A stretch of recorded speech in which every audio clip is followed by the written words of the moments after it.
ఒకరు పృథ్వీ ఏంటంటే పృథ్వీ కావాలని అవన్నీ చేపిస్తున్నాడు. నువ్వు రాజకీయంగా ఎదగాలంటే రాజకీయం చేయి. ఆంధ్ర తెలంగాణ మధ్యలో ఈ ప్రాంతాల మధ్య పద్ధతి కాదు కదా ఇది. ఏంది ఇక్కడ January 2 మేము పెట్టుకున్నాం నవనిర్మాణం అని పెట్టి. ఎందుకు అవసరమేమో చెప్తాను. అదే దానికి అవసరం, నీకు అవసరం ఏముంది? నువ్వు ఇన్ని క్వశ్చన్లు ఇస్తున్నావు. అదే నేను చెప్తున్నా. అంటే అదే రోజు నవనిర్మాణం, నువ్వు నవనిర్మాణం చేసేది ఏంది అని అంటున్నారు. అయితే తెలంగాణ బిడ్డలం ఎవరెవరైతున్నామో, నేను కావచ్చు, సంపత్ నాయకు, కత్తి సైదులు మాదిగా, లేకపోతే సతీష్ అనే వ్యక్తి, దాని తర్వాత శంకర్ గౌడ్ గారు, దాని తర్వాత దామోదర్ అన్న, వీళ్ళు మేమందరం కూర్చొని మాట్లాడుకునేటప్పుడు ఏంటంటే మేము బేసికల్ గా మేము తెలంగాణ గురించి కొట్లాడింది దేనికి? సామాజిక తెలంగాణ కోసం మేము అప్పటి నుంచి కొట్లాడినాం. SC ST BC కాన్సెప్ట్, ఉన్నత వర్గాలను పేద బిడ్డలకు కూడా ఆ కాన్సెప్ట్ మాది. తెలంగాణ వచ్చిన తర్వాత ఇది లేదు కదా, దాని గురించి అని మేమేం చెప్తామంటే ఈ భూమి పుత్రుల లెక్క నవనిర్మాణ ఏదైతే ఉందో జనసేన నవనిర్మాణ రోజు అని పెట్టుకుని మేము అదొక మీటింగ్ అని పెట్టుకున్నాం. దానికి తప్పేముందని ఈ భూమి పుత్రుని. సరే మీకు పర్మిషన్ ఇవ్వలేదు, మరి ప్రెస్ మీట్ ఎందుకు? తర్వాత 2 రోజులాగా పెట్టుకోవచ్చు. ప్రెస్ మీట్ పెట్టద్దని రూల్ ఏం లేదు. ఒక్క మాట అన్నా, అరే అన్నా వినండి అన్నా, తెలంగాణ వచ్చి 13 ఏళ్ళు అయిపోయినాయి, అంత అయిపోయింది, ఎక్కడ విద్వేషాలు లేవు, ఏమీ లేదు. నువ్వు కావాలనుకోని వాళ్ళేమో పవన్ కళ్యాణ్ అనవసరంగా ఆంధ్ర తెలంగాణ తీసుకొస్తున్నారు, మీరేమో వీళ్ళే తీసుకొస్తున్నారు. ఏడ తీసుకొచ్చిండన్నా పవన్ కళ్యాణ్ గారు? వీళ్ళని అన్నాడా? పృథ్వీని అన్నాడా? లేకపోతే పాశం ఎవరిని అనలేదు ఆయన. అదే అరే నాగేశ్వరరావు ఇంట్లో పోయి మాట్లాడిన ఆయన, రాగేశ్వరరావు వాళ్ళ బిడ్డ పెళ్లికో కొడుకు పెళ్లికో పోయిన ఆయనే, పాశం యాదగిరితో కూకొని గంటలు కొద్ది మాట్లాడిన ఆయనే. అప్పుడేమో నీకు పవన్ కళ్యాణ్ మంచిగా అవుతాడు. ఏం మరి అప్పుడు ఆంధ్ర ఫీలింగ్ ఎందుకు తీసుకురాలి? నీకు బుద్ధి ఉండాలిగా, నీకు బుద్ధి ఉండాలి కదా. మరి ఆంధ్రోని దగ్గరికి అని చెప్పి నువ్వు ఎందుకు పోయినావు?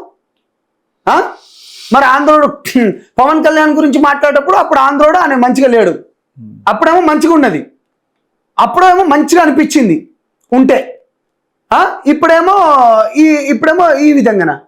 అరే మంచి మనిషి అన్నానే, ఆ వ్యక్తి చాలా మంచోడు. తెలంగాణ గురించి మీకు తెలుసుగా అన్న, మనము కేవలం ప్రేమకు మాత్రమే లొంగుతాం. నువ్వు కావాలని చెప్పి మీ రాజకీయ లబ్ధి గురించి మీరు ఎందుకంటే బయటికి రావాలని హర్షిస్తారా? ఇది హర్షిస్తారా ఎవరైనా? తెలంగాణలో తిరగనేమో అంటారు. ఏరి ఆయన కాలు మీద దుమ్ము కాదు కదా, ఈడెవడెవడైతే మాట్లాడుతున్నాడో దుమ్మును కూడా టచ్ చేయలేరు. బాజాప్తగా చెప్తున్నా, చిటికేసి మళ్ళీ చెప్తున్నా, దుమ్మును కూడా టచ్ చేయలేదు. వీడా అన్న వీళ్ళకున్న ఆయన చేసిన సహాయాలు పిల్లలన్న వద్దులేండి, ఇక ఏం మాట్లాడదాం.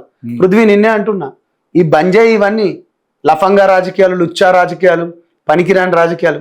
నీకు చేతనైతే మంచి చేయి. పోవడం, ఆ బండ్లకు కూగోబెట్టుకోవడం, చికెన్లతో తినిపించుకోవడం, బే అని మొత్తుకోవడం. రాష్ట్ర ముఖ్యమంత్రి వారిని చెప్పుతో కొడతా అంటాడన్న పొన్నం ప్రభాకర్ నేను చెప్పుతో కొడతా అంటాడా? పొంగులేటి శ్రీనివాసరెడ్డి నేను చెప్పుతో కొడతారా అరే అది అంటావా? ఇదేందన్నా? అదలకు కూడా మనకు వాల్యూ ఇవ్వాలి. ఎవరైనా కాదన్నా, మంచిగా మాట్లాడుకోవాలి ఎవరైనా. ఇదేం పద్ధతి? ఇప్పుడు మేము కూడా మాట్లాడుతామన్నా, ప్రజాక్షేత్రంలో నువ్వు వచ్చినప్పుడు మాట్లాడతాం కానీ వ్యక్తిగత హననం చేయొద్దు అంటున్నా. నేను కూడా మిమ్మల్ని ఒక క్వశ్చన్ అడుగుదాం అనుకుంటున్నా. మీరు కూడా అంటే నాకు మంచి మిత్రులు కాబట్టి మీరు కూడా ఆ అగ్రెసివ్నెస్ తగ్గించండి అన్నా. నేను అంటే మీరు అన్నారు క్వశ్చన్ అన్నారు, నన్ను కొడతానికి వచ్చినప్పుడు చేతులు ఒక్కటే చెప్తున్నా, రవణ ప్లీజ్ దయచేసి చిన్న పోరని కూడా నువ్వు పోయేటప్పుడు ప్రేమతో మాట్లాడేది ఉంటుంది. నెత్తి మీద పోయేటప్పుడు ఫట్మన్ ఒకటి కొడితే వాడు కూడా బండ తీసుకుని ఫట్మన్ కొడతాడు. అవును, చెరికి పరిస్థితి ఉంటుందిగా.